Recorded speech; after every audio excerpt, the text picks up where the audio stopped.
Hello everybody and welcome back to Six Things. My name is Alex, the very non-scouse voice of Monday Night Raw here on the channel, bringing you a bonus video today. Aren't you lucky? As we count down the 6 most likely winners to win the King of the Ring tournament.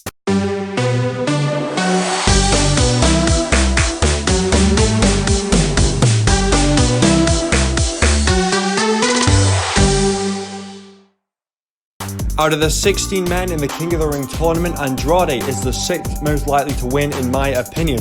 With a definitive 2-0 victory over Rey Mysterio in 2 out of 3 falls this past Monday night on Raw, and the Intercontinental and United States Championship held by heels, the next natural mid-card progression for Andrade is to win the King of the Ring tournament. And I don't know about you, but I like the idea of a Latino king, and I can already see him crowned with Zelina Vega by his side. Coming in at number 5, it's the Swiss cyborg Cesaro. Cesaro has spent the entirety of his singles run since WrestleMania putting over NXT guys on numerous occasions, such as Ricochet and Aleister Black. Well, maybe now it's time for Cesaro to fulfill that singles potential that's been talked about for so long by winning the King of the Ring tournament.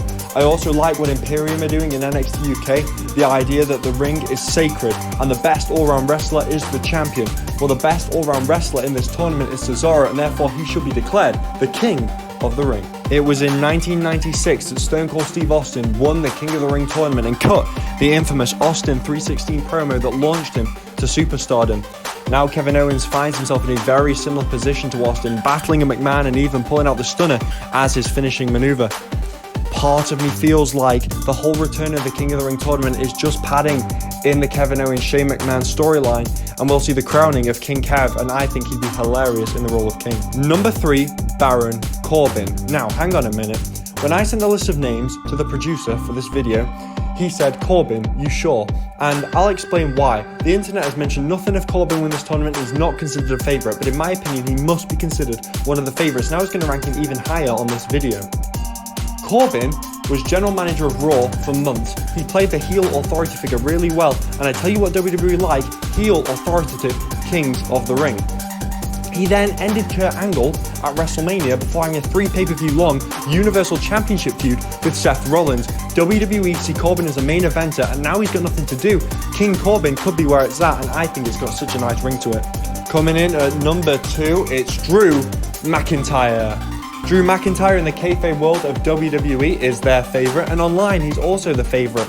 Now that he's pretty much separated with Shane McMahon, this could be the way of propelling Drew McIntyre back into the Universal Championship picture and giving him a feud with Seth Rollins as we head towards Survivor Series.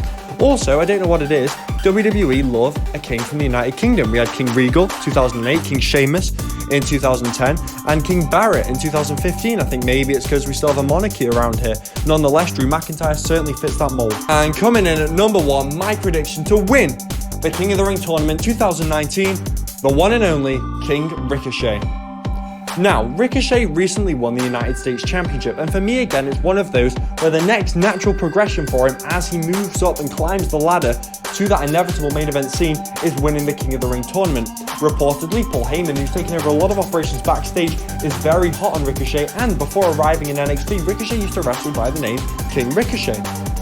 I also think the role of King has become stagnant in the past decade, with Sheamus doing very little with the role, or it being an absolute career killer in the role of Bad News Barrett. I think Ricochet winning and being branded as King of the High Flyers could change actually what it means to be King of the Ring, and that's why he's my prediction to win this tournament. Thank you for watching the 6 most likely winners of the King of the Ring tournament 2019. I've been Alex. Please leave a like, share, subscribe, turn notifications on, and leave a comment. Do you agree with what I've said? If not, you're wrong. And I'll be here, of course, as I will be every Tuesday, to bring you the 6 things we've learned from Monday Night Raw.